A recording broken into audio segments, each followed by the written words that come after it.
It's Talk Funny, a podcast by Mark Bailey and other comics from all over. We ended up in Japan because we wanted to spend more of our time removing our shoes instead of pursuing life goals. The Talk Funny podcast from Nagoyaradio.com and Nagoyacomedy. Here's Mark Bailey. Here's Mark Bailey. Welcome back to Talk Funny. I'm Mark Bailey. We're here again with Mike Miller. Welcome, Mike. Thanks. Nice to be back. We've had the ongoing story about VWs and what that stands for, and we did this with... I'm still not sure what that stands for, but I'll let you educate the audience. It's an auto club. And just some friends of mine, and we call them the VW Club. I didn't realize that they made VWs in Vietnam, but apparently they do. Oh, wow. One of my close friends, and she was in a bad mood as I was walking her to her night job. Mm-hmm. And she... being As really, a librarian? Yeah, the all-night bookstore. Okay. And I don't want to make that sound cheap, because it's expensive. It's not cheap. She's cheap, but the place she works at is expensive. And so I'm in a bad mood, and she's making me angry. She's being very mean to me because she's very, as I mentioned before, she's always right. And a woman who's always right? Yeah. I've never met a woman like that. And she's condescending, which, as I said before, means to talk down to people. It's from the original Latin condescendere. And she's like telling me that, she's like, you would know what it means, so I'm going to tell you, and blah, blah. And so I'm in a bad mood, and she goes... Yo, fine. I said, well, I'll just take you to work, and then I'm going to go home. Fine. Go home. You go home then. It's like, yeah, well, I was going to go home, and now I'm not going to. It's like, yeah, do what you said you were going to do. See if I care. And so there's no way to win that, And no. Anyway, I said, to quote Dave Mason, there ain't no good guy, there ain't no bad guy. We just disagree, but you started it. So there ain't no good guy, there ain't no bad guy. There's only you and me, and we just disagree. The actual song is "We Just Disagree." Okay, but you did start it. A little.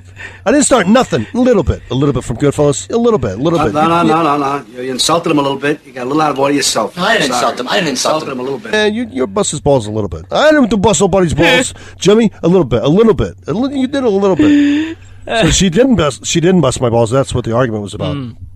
She didn't help me bust your balls. She just busted your balls. She didn't bust the nut. She busted your balls, arguing that she hadn't busted your balls. And that's what the argument was about. So that makes perfect sense. So she has to be at work at 8, and on my way back, this other one has to be at work at 9, and I meet her as she's shopping at... Do you know the prostitute Lawson's? Do you know that one? There's a prostitute Lawson's. Well, I know all I know all the really low points in anyone Nagoya, you go obviously. To is the prostitute Lawson's. The prostitute Lawson's. It's across from Ikeda Park. That's where all the Well, I know anything across from Ikeda Park is dodgy as hell. I mean, they have a police box there, and I wouldn't trust that. I wouldn't trust those police. No. The police at Ikeda. Did you report your wallet stolen? Yeah, I did. And then you found somebody else's wallet. Yeah, I did. I turned it in. I've been drinking around there. It's seedy. It's a seedy place. Apparently, that used to be where all the Iranians used to sell drugs back in the 80s or 90s. Yeah, a lot of that was nutmeg too. I mean, that's what I've heard. Yeah, those bastards.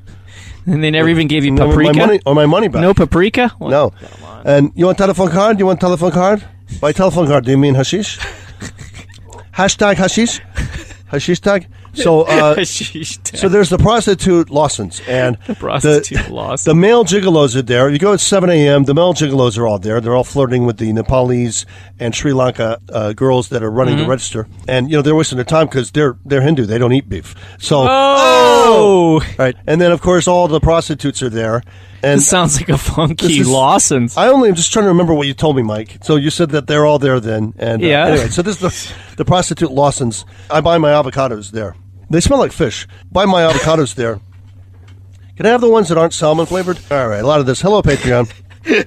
So I meet this Vietnamese girl, and she's still killing time, and I'm on my way back. And so, long story short, why did you bring this up, Mike? Long story short, the only reason I brought it up was I thought it'd be funny if you said, well, I hear you're studying Vietnamese, so go ahead and ask me. I hear you're studying Vietnamese, Mark. None of your damn business, Mike. So... I don't know, it's like the enemy of my enemy is my friend. What is the enemy of my friend is my friend is my enemy. It's still my enemy. She, anyway. I'm awaiting the dramatic version of this to come out on Netflix next year. Well, the funny thing is, is it Amazon? They have that TV series, The Whore in the High Castle. The Whore in no, it's the Man in the High Castle. So we've got a whore in the High Castle. Oh, Lord. We've got this whore. Are you saying she's a Nazi? Is that what you're saying? Well, no. This one, the Peruvian one, got an apartment that overlooks my office and sees into my. Yeah. We can wave. She's waving with one hand. Don't ask what she's doing with the other one. All right. So So the Vietnamese, when she comes over, her excuse was she's going to just tidy things up. Does it look tidy to you? You know, I'm going to need a cleaning lady for the cleaning lady to clean up after the cleaning lady. So if she goes in the front door, the whore in the high castle can actually see her from that sliding door that you came in. So she comes in through the bicycle garage. I'm not kidding. Hello, NSA. She comes in through the bicycle. She came in through the bicycle garage. She comes in through the bicycle garage. All right. So just for the fun of it, I'm just learning some Vietnamese and stuff. Does she come into through the servants? Is that what they call the servants entrance? The service. The service. When she comes into service, she comes in through the service exit. Basically, all of her exits are service exits. Oh! All right. Hello, Patreon. It's a 1-minute episode of Talk Funny. My Lord. One other thing I wanted to mention is there's a new term now. But before we've had... Mike has incorrected me before about the use of millennial. I have two millennial. Yeah, that's a Steve Hofstetter term when someone corrects you and they're wrong. You've incorrected me a couple times about millennials when I'm right about millennials. As I said, I have standing. I have two millennials, and well, now they're 20 and 20. Well, they're 20 and 22 now, and it's 2019. So if they were born in 2000, as you say, if a millennial, if that's the definition, they couldn't possibly be millennials, or they couldn't be 20 and 22, right? So the millennial actual definition of that is turning 18 on or after the year 2000. Okay. So, but we're getting way into it now. Like my friend's 11-year-old is still technically a millennial, and she is in the same category as my 22-year-old daughter. That doesn't sound right, That's weird. They're going to have to change they're going to have to come up with a new... it's all, I don't know who decides this stuff. The term I'm coming to is there's something called in music now. I've been trying to coin this, and so did Alice Cooper. And neither one of us came up with a good one, but somebody else did, and it's called the millennial whoop. Have you heard of that? Whoop? Yeah. The millennial whoop. Millennial whoop? Yeah, it's easier if I just read the definition. I'm a radio guy. A lot of the music, I don't like it because it's always, hey-oh, hey-oh. I know you've heard this. Oh, hey-oh, hey-oh. Yeah. Hey-oh, hey-oh. Yeah. And they'd be like, I like you and you like me and we like trees. Ha, ha, ha. That's always the chorus, and there's no words, just boo-boo. I was calling it the 2000 doo-wop. That's what I was calling it. Because it's like the 50s, like, get a job, sha-la-la-la, sha-la-la-la-la, get a job. And now it's like, woohoo. It's kind of like vocalizing, basically. Yeah. These new ones they're all basically 2/4 time. Usually have a kazoo or a flute. And they use them a lot for commercials. Was it 15 seconds?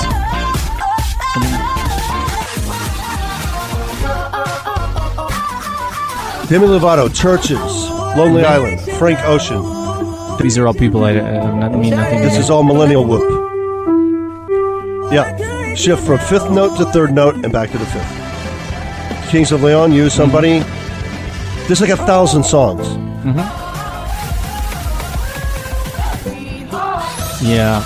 Well, they've analyzed hit songs, and they found that certain patterns tend to make hit songs, and so now every producer is trying to put the same patterns in different songs. That's right. So everything's starting to sound the same. And all those notes came from Paco Belcannon. Oh, really? All of them. I didn't know that. Yeah. I read from one of the guys, he said, all of these, Britney Spears, Demi Lovato, any of these people you can name, Nicki Minaj, all of these. All Katy of my Perry. idols. Yeah. All of them. All the people I looked up to when I was a kid. All of those songs are written by 3 different Swedish guys. Oh, yeah, I've heard there's amazing. One guy who's written like 100 hits. Backstreet Boys, all of that stuff is written, in Sweden. Just when you thought ABBA was out. I know. Bjorn, don't you ever It's almost rest. like it's been written by Christopher Lambert in the original like Highlander when he couldn't speak English in the original movie, huh? So it's all weird. Or was it this? Remember the metal band Scorpions? They couldn't speak English when they started singing either. So they had this kind of weird kind of rhythm to them, but maybe that's the reason. Here we seen, I can see like a hurricane. Yeah. So IKEA and songs now we're being assaulted. So basically, they said millennial whoop is put in as a chorus because it's familiar, and because it's familiar, you like it. Yeah. It's really annoying to me, and I was trying to explain it to my son, and he's like, well, you don't like it because you're old. And it's the age-old thing. It's like, is this music crap, or am I just old? I think I can prove that this music is actual crap, and I'm old, but it's actual crap. You can prove it's crap because you're old, because you know better. The funny thing is, I was trying to prove a point. Once you've made your point and you feel good, don't go further, because I went further and I actually disproved myself. I said, look, in the old days, there was great music. I mean, bands like, well, you know this, Bachman Turner Overdrive. Yeah. And I said, let's play this one. So I played Hey You, sha-la-la-la, woo, sha-la. Oh, wait. That's a lot of... Okay, that's a bad example. That's just I'll give you a better example. Here's the Beatles. Hey Jude, la la na na na na na. Okay, that's a bad example. Let's take something, a nice pop from the early 70s. Na na na na na na na. So my son's like, "What's your point about the worthless lyrics?" I'm like, "But that na na hey hey meant something to me." Yeah, you know. And so he goes, "Well, that's what the hey oh means something to me." I hate that. Yeah, I don't like the hey oh. I don't like the as well. It's called, young women, they do the that's called a vocal fry. Like there are actual words for this. Yeah, vocal fry. So called a vocal fry. It's just so when I hear that, it's just like it's kind of like fingers on a chalkboard for me. It's like that kind of I think it makes them. They think it makes them sound attractive. Intelligent or pensive. Yeah, but it just makes them sound really not intelligent. Well, Vietnamese, here we go back to Vietnamese, but the Vietnamese, I'm actually learning that, and I think it's the fifth tone, and that is actual vocal fry. So oh, really? Yeah, so the Viet in Vietnam is Viet. Yeah. Yeah. Sounds like you've eaten some bad pho. Oh, that's another one. You made a faux pas. No, do you like pho. Do you like pho? I mean, they have a Vietnamese. I would love to have some pho. I love pho. They have a Vietnamese restaurant in Osu. It's like you go past the Brazilian place. Go past. Okay, past the Brazilian Osu, place. And once I met the Vietnamese girl, she's like, "Do you want to bang me?" And I'm like, "Yeah, I'd like to eat first, but yeah, you want to bang me? Yeah." You want a bang me sandwich? Well, you're inviting another girl? Oh, yeah. Oh, how was I supposed to know that was a sandwich name? The sandwich, yeah, the French bread. I mean, yeah, the Vietnamese. So it's kind of like fusion cuisine. Yeah, they have pretty good bang me sandwiches, but they have this kind of, it's not a joke, they actually have something, it's kind of fishy ham on there, which I took that off. Yeah. Yeah. I've had some of them that are really good. Some of them put noodles in the sandwich, huh? Yeah. But, the pho was good, but it's kind of like they have some hot spices that you put in that I liked. But it's just kind of like chicken broth ramen, basically what it tastes like. Yeah, kind of, but it's kind of nice. It's got maybe lemongrass in it and stuff that gives a nice flavor. There's some kind of herbs. Yeah, it looked kind of like herbal flavors Brussels sprouts or something. It's just something like that. A whole bowl of that next to it. And she gave that to me, and I said, "Do you want me to water this, or is that part of the meal?" Because she said, "No," and she's a very strict Vietnamese lady out here at Osu, and she goes, "No, you'll put this in there." And I said, "No, I don't want," because the way they talk, "You put this in there." Stop shouting. No, you have to put it in there. You order, so you have to put. So what kind of meat is that? It's like, we take the chicken and we kill the chicken, and we cut it, and then you eat it. I said, I ordered some chai, which I thought was tea, which in Hindi and lots of places in Thai, it's chai is tea. But do you know what chai is in Vietnamese? Bang me? It's bang me. Bang me, bang me, gonna take a rope and hang me. Bang me. They ought to take a rope and hang me. Bang me again. No, they have something called chai. So I don't want to ask what it is. So I ordered it, and what it is, it's kind of like in Japan we have something called kakigori, which in North America we would call like a Slurpee almost. Yeah, So that's what it is. Chai is like a tea Slurpee. Is that right? It? It's like it's ice, and then it has green and it kind of jelly on kind of candy in it with milk. Stand that with milk. stuff. I didn't know what I was ordering with milk, and then the green. What is the green dessert that you get at Thai restaurants? That was in there. It's sweet, kind of like it's tapioca. It's in tapioca. It's green tapioca. Mm-hmm. So I ordered this. But I don't know what it is, and she didn't bring it. And I said, "Can I get the chai?" I thought it was tea. And she goes, "You're the chai. It comes at the end." I said, "But I'd like it with my meal, please." Yeah, but I'm eating my meal now, and I don't have anything to drink. You can't drink chai. Okay, can you just bring it? She goes, "Chai, now what do you think?" So she goes, "It's for dessert. It's a dessert." So I said, "Can you just bring? I'm going to leave, and I'm just going to eat it. It's a dessert. I'll just eat it on the way out." And she goes, "It's for end of meal." And I said, "Okay, fine. I'm finished. Give it to me." So she gave it to me, and she gave me the. Where's my tea? It's got ice in it. Yeah. Satisfied? Are you satisfied? Yeah, I'm satisfied. So you come back or you don't. I don't care. And so I said, "Okay, see you later." She goes, "I don't think so." So the Vietnamese, what happened to the Vietnamese manners? I don't know. Maybe the napalm got rid of the Vietnamese manners. You sounds like you were in the camp there with John McCain. Why? What happened? What in God's earth happened to Vietnam that you would hate like most of the countries? I have no idea. What do you have against the French? Why would anyone hate the French? The French, the British, and the Americans, the Chinese, and the Japanese, and the Burmans, and the Indians. And the Ottomans, it's like, you stay there, we stay here.